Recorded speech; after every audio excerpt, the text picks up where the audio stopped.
Hey there, we're the Westlaw Pirates and welcome to the show. We're here to share our thoughts on Northwestern athletics and college sports with thoughts and analysis from the visceral to the statistical. We run our tailgate with the red pirate flag flying high above as we give no quarter, especially the fourth. I'm Sam Walter. And I'm John Lacombe. We got something real special for you guys today, taking just a quick time out from our football previews to talk about the reigning national runner-up field hockey program. We definitely don't give them enough love, and we got something real special. Lauren Wadas will be on in just a moment. Before we get to that interview, wanted to quickly mention next week, Tuesday, August 27th, from 5:30 to 8 at Double Clutch Brewing in Evanston, Lake the Posts and True NU is having a kickoff party, a college football kickoff party, benefiting True NU, hosted by Dave Ennett, Dan Persa. True NU's Jacob Schmidt was going to be there. We will be there, John and I. Well, we're going to be there, and it's going to be a lot of fun. It's going to be really, really cool. Hopefully, we'll see as many of you as possible. Details for it, you can find it on our Twitter feed. At Westlaw Pirates, we'll have all the details on how to get tickets on that. I know tickets are selling pretty quickly, so you're gonna want to get on that as soon as possible. But yeah, once again, August 27th, 5:30 to 8 at Double Clutch Brewing, 2121 Ashland in Evanston. Hope to see as many of you there as possible. Yeah, we're super stoked, and Scuzz isn't on this one, but Scuzz won't be there that night with us. Scuzz will be there with us a scant few days later when we kick off the season against Miami of Ohio out on the lake. Scuzz is going to be at the tailgate with us. It'll be a full pirate ship at the tailgate and then in the stands during the game. So it's going to be an awesome week for us, and we're stoked. So speaking of stoked, John, like you said, you got the chance to sit down with Lauren Wadas from the field hockey team, and very excited to hear that conversation now. Okay, so we are going to do something this year that we wish we had done in many years past. We feel regretful about doing it. It's always something we regret during football season, and we are fixing this year. We are going to remedy this, and that is preview Northwestern's fantastic field hockey team. And this year, to do that, we have, to say the very least, a special guest joining us. So please say hello to, deep breath, NFHCA First Team All-American, NFHCA West Region Player of the Year, unanimous First Team All-Big Ten selection, 3-time Academic All-Big Ten selection, Big Ten regular season champion, Big Ten tournament champion, 2021 national champion, 2024 Team USA senior team member, and 2024 returning Northwestern Wildcat, Lauren Wadas. Lauren, thank you for joining the pod today. Thank you so much for having me. I'm so excited to be here and talking with you today. Awesome. So let's start here.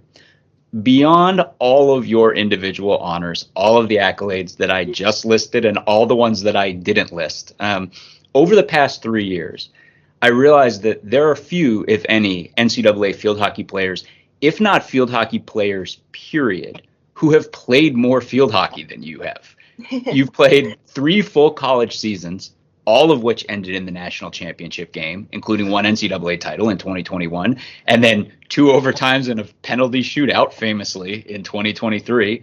And then last November and December, you represent Team USA in the Women's Junior World Cup in Chile. And then in May and June, you represent Team USA in the FIH Field Hockey Pro League and play across Europe in the whole run-up to the Olympics. And now you're back to lead Northwestern in another season where I'm sure your expectations are sky high. Are you tired? How are you holding up?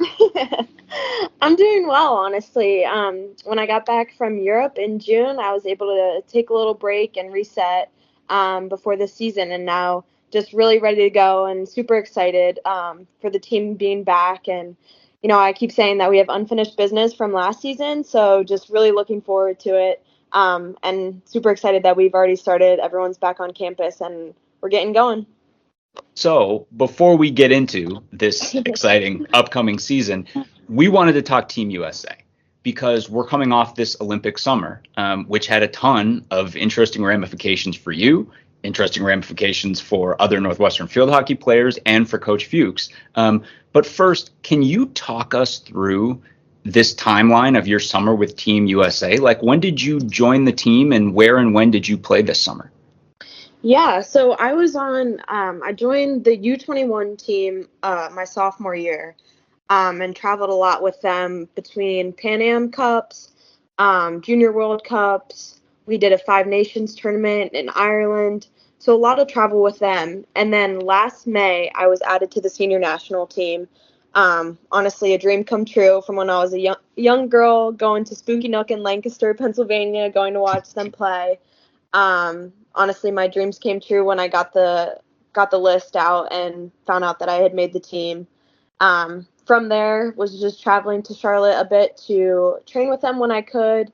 And then in February of this year, I got a text from the national team coach asking if, after they had qualified, if I would be willing to move down to Charlotte to train with them leading up to the Olympics. And honestly, it was a no-brainer for me. Even if I had a small chance of making the Olympics, any chance was worth it to me and achieving another dream of mine, which is going to the Olympics. So moved down there. I took the spring quarter off from school and was down there training full-time with the team. Was selected to go travel to Belgium and London to play games for the Pro League. And then, came back in June, and then have been in Evanston over the summer taking classes, and again now getting ready to start the season. So how many total games? Was it 2 different tournaments you were playing in, like when you were over there, or how did it work? Yeah, so it was like two small tournaments, I guess you could say. So we had 4 games in Belgium and then 4 in London. In Belgium we played Argentina and Belgium, and then in London we played Great Britain and Germany.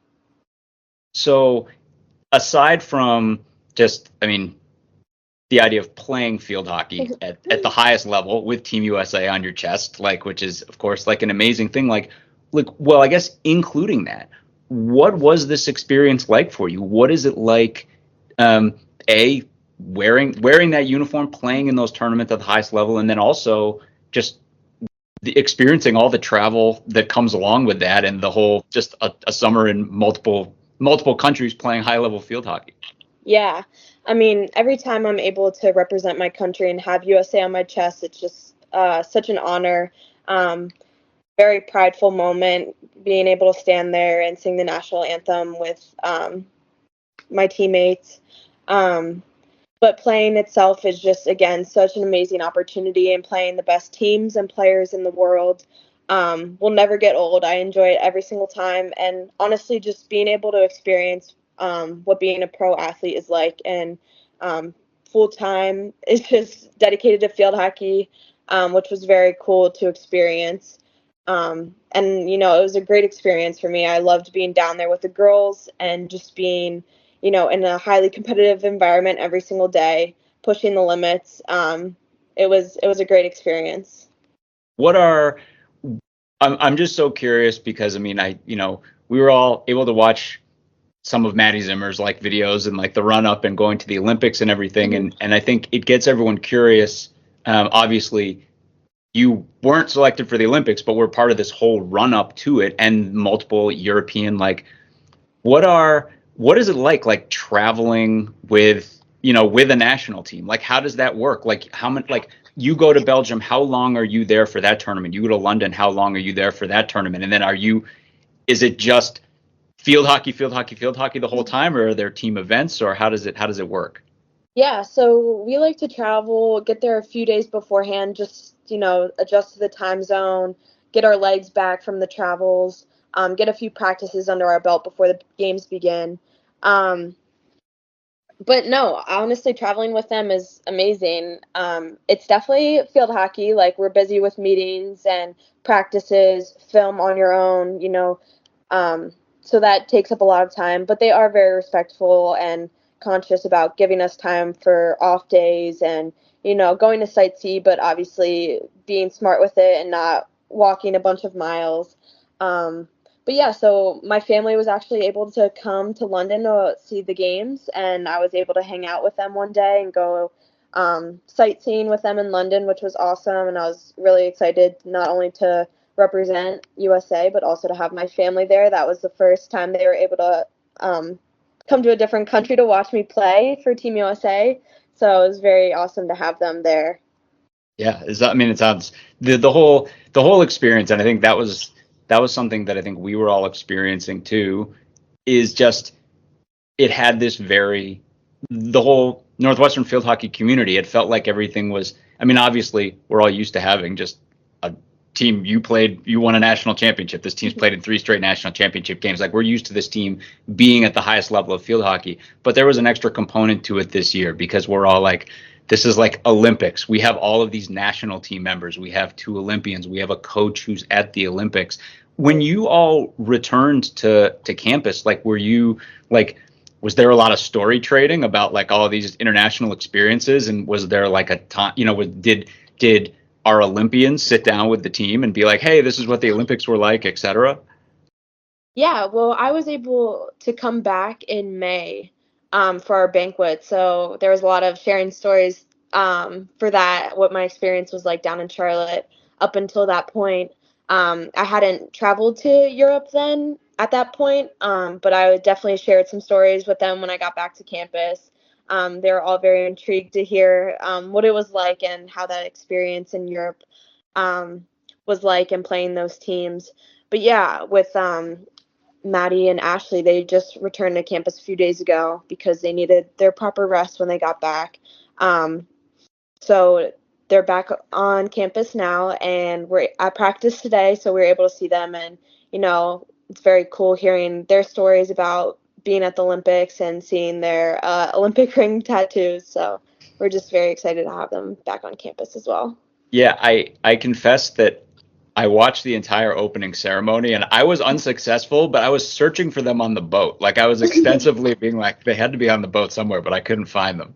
Yeah, they actually had their first game was the next day against Argentina. So they went to the opening ceremony for a bit, but they didn't travel on the boat. I don't feel, oh, good. So I don't feel bad anymore because I was like, I'm looking and I'm not seeing them. Yeah.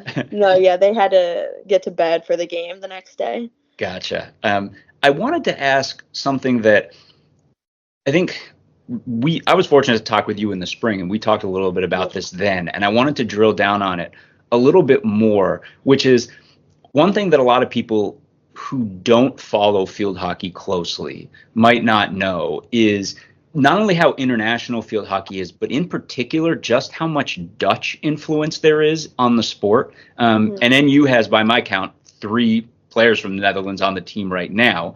Yes. And we're obviously only recently removed from having Bente Bakkers, who's an all-time great on this team.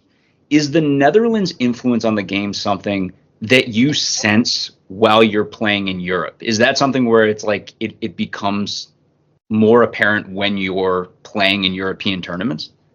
Yes, and I've had the opportunity to play against the Netherlands senior team as well as the U21 team, and just their presence on the field. They have such high energy. Their IQ for the game is so high. They're just overall very smart, consistent, skillful players who just really value possession and value passing. Their game, if you watch them, it's very smooth. They're not doing anything that is, super out of the ordinary, but they're just very consistent and they're just great passers. And, that's always something I've enjoyed watching them. I grew up playing at a club called WC Eagles, and that was kind of drilled to us when I practiced there, was just like really focus on passing, staying consistent, very similar to how the Dutch players play. So yeah, but their influence is crazy, and it's awesome playing against them, watching them. They're just on a different level, to be honest. Yeah, it's amazing to me. And again, these are the kind of things that we all become familiar with during an Olympic year, and like it makes you more aware. And then I think that's where I'm suddenly watching these questions, wanting to ask these questions, because we're watching these games at the Olympic level and being like, oh, okay, so here's how players from our top team fit into the world pecking order effectively. Kind of along those lines, one thing that I wanted to talk to you about as we kind of pivot towards this 2024 Northwestern season is the effect of all of this international play and what it has on like the team chemistry of the team. So please put in anyone if I'm forgetting anyone. But between the junior championships in Chile and the FIH Pro League and the Olympics, you have worn the Team USA uniform next to Maddie Zimmer, Ashley Sessa, Olivia Bent-Cole, Annabelle Skubish, Aaliyah Marshall. I don't know if I'm forgetting anybody else, but Aaliyah's finished her NU career. Ashley Sessa has yet to actually suit up in purple in a game. But even still, does it help you all to get like this much bonus playing time together in the red, white, and blue? Definitely, yeah. I mean, the more time that we get to spend playing with each other, the better our connections are on and off the field. I truly believe that having this extra time to play with Annabelle and Liv, I'm able to gain a better sense of their playing styles. And that helps me on the field a lot, knowing where they're going to be, what moves they like to go to. So yeah, that definitely helps with the connections on and off the field.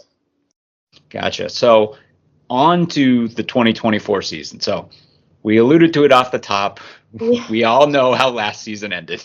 Right. Yeah. We all watched it. You were there. Is that finish and your relationship with UNC over the past 2 years a motivator for this team? Definitely. Back in 2021, when we found out we were playing UNC in the first round, well, first of all, we weren't even sure if we were going to make the NCAA tournament because we had lost first round in Big Tens. But then we saw on the selection show that we were playing UNC first, and we were all just super hyped up. We were ready to go. I think that's the moment. It's funny because the coaches say that's the moment they knew we were going to beat them and we were going to go far in the tournament, just how excited and ramped up we were to go for that game. But yeah, and then obviously the finishes in 2023 or 2022 and 2023 were heartbreaking, but definitely motivators. I mean, it's heartbreaking to lose that way, lose at the end of the game and lose in a sudden death shootout. But you can only use it as motivation for this season, coming back stronger than we did last season and finishing out on top. So, I mean, talking about coming back this year, the most obvious place to start would be with you. And maybe you're okay with it. I mean, I'm not going to press you to talk at length about how great you are. Again, I said it all off the top. I'm happy to do that. But other than you, obviously, one of the single greatest weapons that this team has, and really maybe any team in the NCAA has, is in goal for Northwestern. What does it mean for this team to have a goalkeeper like Annabelle Skubish backstopping you? Yeah, I mean, she is just a brick wall back there, and I am so grateful that she decided to come to Northwestern. She's just a great teammate, a great leader on the field, and obviously one of the best goalkeepers in the country. I believe she's the best goalkeeper in the country. But yeah, she is always, her IQ for the sport is just super high. She's always giving great feedback to everyone on the field. She just sees the game so well, and she cares so much about learning every little position, whether it's what the forwards are doing, midfield to the back line. She just wants to be involved with everything, and she just brings so much to Northwestern Field Hockey outside of just on the field that we're just so lucky to have her. But some of the saves you see her make, it's like, wow, how did you do that, Annabelle? Even thinking back to the national championship last year, I mean, saving the stroke in overtime.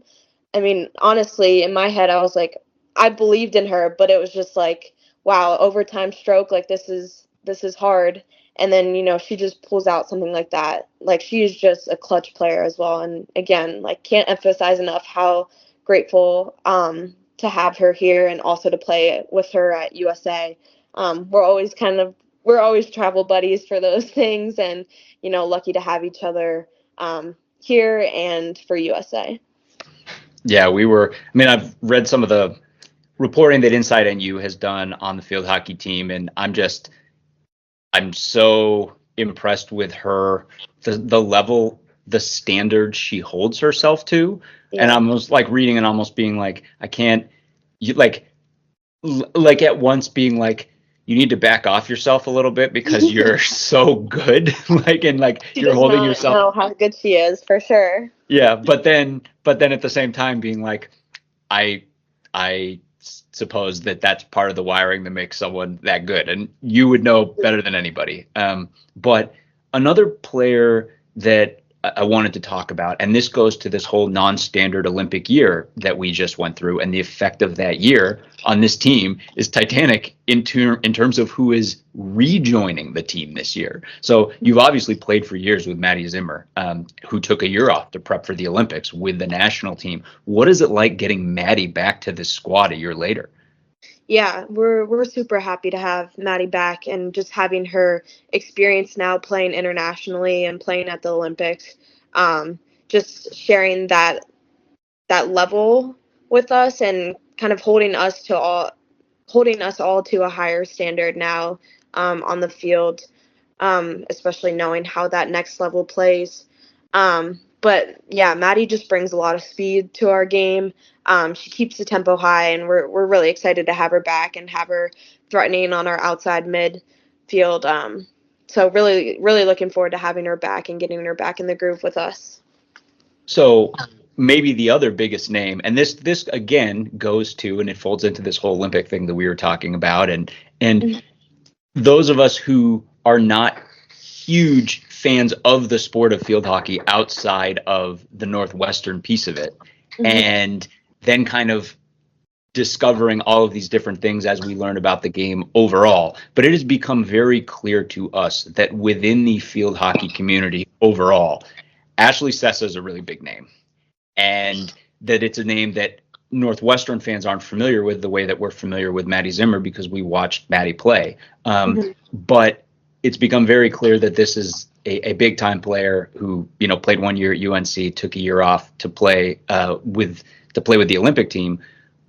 For those of us who haven't seen her play, what kind of player are the Cats getting in Ashley Sessa? Ashley Sessa is a very skillful finesse player. Her moves are just very smooth, and she has such quick hands up on the forward line. She brings a lot of knowledge again with playing international. And she really is just a relentless player in there. She's gritty. Fights for the ball, tackles back super hard. So just really fits that Northwestern field hockey style of just relentless play, aggressive. So super excited again to have her in with us. And I was lucky enough to play with her when I was younger at my club team, so I have known her. We go a while back, but yeah, looking forward to having her join us too, and having her up on the forward line scoring some goals. Yeah, absolutely. So speaking of talking about scoring goals, talking about everybody, last year's Northwestern team set a team record in terms of total all Big Ten selections. There were 7 all Big Ten selections on this team, and you returned 5 of those players, and you, Annabelle Skubish, Olivia Bent-Cole, Greta Hink, is that how we pronounce it?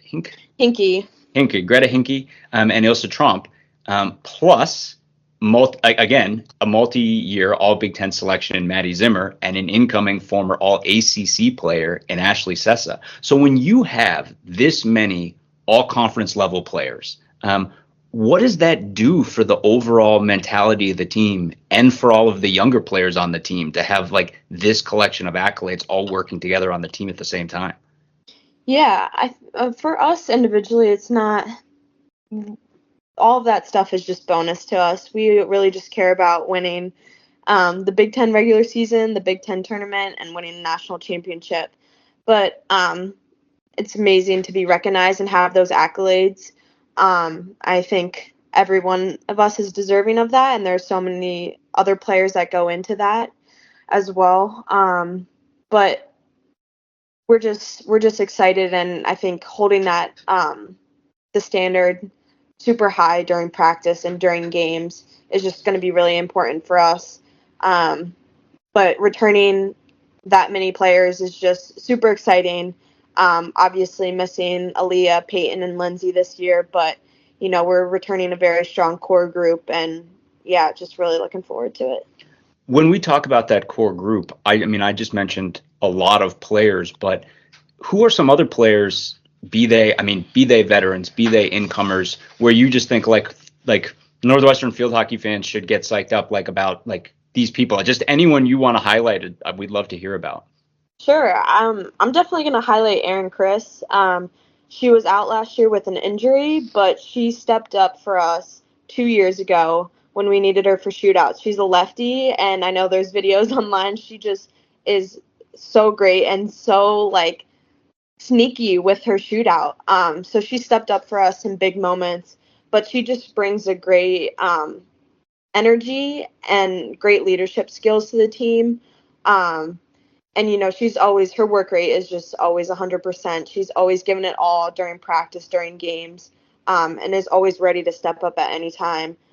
So we're looking forward to having her back this year on the field, and hopefully we're not going to go to shootouts, but, we're lucky to have her back for that as well if we need her. Yeah, that was, I don't know. There are always moments across all Northwestern sports where, as a Northwestern fan, we have to go all in 100%. And that was that entire shootout, both overtime leading into the shootout. That was one of those things where every Northwestern fan was so deeply invested and can remember all those moments. I mean, you mentioned Annabelle's save in overtime, and we're all there.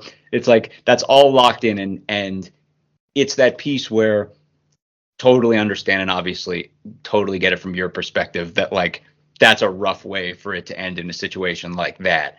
Mm-hmm. But just like the national championship 2 years earlier, it does have the effect of, again, no Northwestern fan forgets any of those things, and it gets us all invested. Everyone's very much oh my gosh, remember how that season ended, etc. Right. One thing that I kind of wanted to talk about, and this will take a second to set up this question, but it's a specific thing that I was curious about, and it goes again to field hockey fans who, follow the sport overall, but then Northwestern fans who are just really big fans of Northwestern sports and then are becoming fans of Northwestern field hockey through mm-hmm. that. And something that I wanted to talk about, because I feel like a lot of fans who are not big field hockey fans aren't aware of this. So I was looking at your 2024 schedule and cross-referencing it with last year's final NFHCA poll. And I mean, first of all, it'd be easier to just list the top teams that you don't play, because you play just about everybody, right? You don't play UNC, just about everybody else. I mean, then the Big Ten slate is absolutely stacked. Yes. You play pretty much every other power in 2024. Thing I wanted to specifically talk to you about, and this is the piece that I think a lot of people might not be aware of, is the way the schedule plays out. And you all have these absolutely stacked weekends. So, for example, Friday, September 6th, you host last year's number 3 team in the final poll, Duke. And then 2 days later, you play last year's number 14 team, BC. And then on September 13th, you play number 10 Louisville. And then the next day, you play number 19 Cornell. October 4th, you host number 6 Rutgers. And then 2 days later, it's number 15 Penn State. And I'm just cherry picking examples because it feels like this is pretty much every weekend. Mentally and physically, how do you prep and manage those back-to-backs like that? Yeah.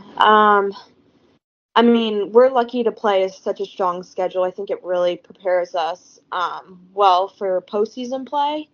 But I think it's really important for us to just take it game by game and not get too ahead of ourselves when we know we have 2 hard games in a weekend or back-to-back games. Just focusing on one game at a time and not getting too ahead of ourselves. And I think that's been super important for us, especially last year.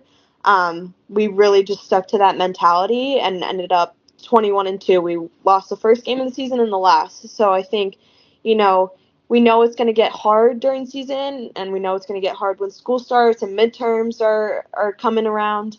But just really focusing on being present and focusing on the next 15 minutes that are in front of us, take it quarter by quarter. I think another great thing about our team is we have a nickname, the Cardiac Cats. So we really believe that we're in the game no matter what. And I think that's just something special about us that I'm really proud of. no matter what the score is, no matter how much time is left in the game, we will always be fighting to the last second. And I think that's just a really big key of, having in these difficult games that are going to be back to back, just never giving up until the last second. Yeah, I think Northwestern fans, you're making a lot of hearts full right now, because I think a lot of Northwestern fans in general think about that and think like, we ascribe cardiac cats across as many sports as possible. And when people think cardiac cats, specific football, basketball, field hockey moments, lacrosse moments jump into our minds. And I don't know, I think we all just love that. That is part of the DNA of Northwestern sports and part of the DNA of Northwestern field hockey. One other non-standard thing beyond this being an Olympic year is obviously what is going on directly adjacent to Lakeside Field at Martin Stadium right now. Yes. I'm curious, first of all, how, if at all, has the construction of a temporary football stadium directly next to where you play affected the prep of this team? So we've honestly, our coaches have done a great job with scheduling practice around the time of when they're doing construction. So there's not a whole lot of construction going on while we're practicing, which has been super nice. But honestly, the stands itself look pretty awesome. We're excited to have a little bit more stands and stands that are higher up with some seating that we haven't had before. A lot of parents, including my parents, would stand on the top of the soccer bleachers. So now I think it's going to be pretty cool having that middle row where fans are able to sit and kind of have an awesome view. You're going to be pretty much like on the field. You're hanging over like our black sideline area where like the out of bounds is. So you're going to have like pretty awesome experience. I think you're really going to be hearing and seeing what's going on that close. That's just going to make the game experience so much better for fans that are watching. But yeah, I haven't made it up yet to see what it looks like from the stands, but I really want to because I think it's going to be a really cool environment. That's one of the things we're all have seen all of these photographs that have been being disseminated, including those unbelievable aerial photographs of the field. And we were all staring at these photographs being like, this looks sick for field hockey. Like we're looking at the football, but you can see in the photo the field hockey field's right next to it. And it's like all you have to do is understand that the back side of like all these expanded stands face the field hockey field and there are seats there, and then be like, this is really like two sweet stadiums when you actually look at it. So we were thinking about the same thing. And like, again, like we're all pretty excited to go up and see it closely. I mean, I think we're all excited to see it for football, but also for field hockey as well. On that note, one date on your schedule that we've been really trying to promote on our podcast and then like on our Twitter feed is this September 6th game versus Duke. So for anyone who doesn't know, this is an 11 a.m. matchup on Friday, September 6th, that is between last year's number 2 and number 3 teams in the final NFHCA poll. And it comes on the same day that later in the day, in the evening, Northwestern football also plays Duke under the lights. And in our minds, I'm like, if you're an alum, if you live in the area, if you're looking for a time to go back other than homecoming, which as we all know is like a Wrigley homecoming this year with Ohio State. So that's like, it's kind of non-standard, but if you're looking for another day to come back and spend a day on campus, we cannot think of a more perfect day to do that than Friday, September 6th. You have this massive field hockey game in the morning, spend a day on campus, and then go to football at night. Is there any message you would like to deliver to our alumni base and all of our fans about getting out on the 6th to support this team? Yeah, definitely. Please come out and support. I mean, this game against Duke is going to be a rematch from the national semifinal last year. So it's going to be a really great high intensity game. We're looking forward to this matchup, and yeah, definitely come check it out, hang out on the new bleachers, and looking forward to the football game as well that night in the new stadium. But it's going to be two great matchups between the field hockey team and football at night. So please come out and support. We'd love to have you guys there. Awesome. And then last question, and I suppose it's the big question. How does this team which has played in the past 3 national championship games, defines success. Is a national championship the overriding goal for you, or how do you all define success looking ahead to this coming season? Yeah, so our goals going into the season are to win the Big Ten regular season, the Big Ten tournament, and win the national championship. But to do that, again, as I mentioned earlier, we just have to take it game by game. And, we don't want to get too ahead of ourselves because those are the end goals. But to achieve those, we have to have a successful season. And that's just taking it game by game, really coming out hard every single day during practice, every single game. And yeah, that's how we will define success, and obviously just enjoying the journey and having fun along the way, which we have no problem doing. We all enjoy each other's company, and just have a blast, honestly, every day out at practice and on the field. So fantastic. So Northwestern Field Hockey, you start with an exhibition against another Big Ten power, Iowa, on August 24th. That's Saturday at noon at Lakeside Field. Season starts the following Friday, August 30th, again at Lakeside Field, 11 a.m. versus Maine. Following the 2 days later, Sunday, Lakeside Field again, UMass at noon. And then the big date that we want you all to be circling, Friday, September 6th at 11 a.m., a titanic, as you were saying, rematch of last year's national semifinal between 2 of the top 3 teams in the final poll, and what we hope for all of you will be a start to an awesome day of Northwestern sports. Lauren Wadas, thank you so much for joining us. This is awesome. This is fantastic. So great to talk with you, and so great to dive right into what we're thinking is going to be an awesome Northwestern Field Hockey season. yes, thank you so much for having me.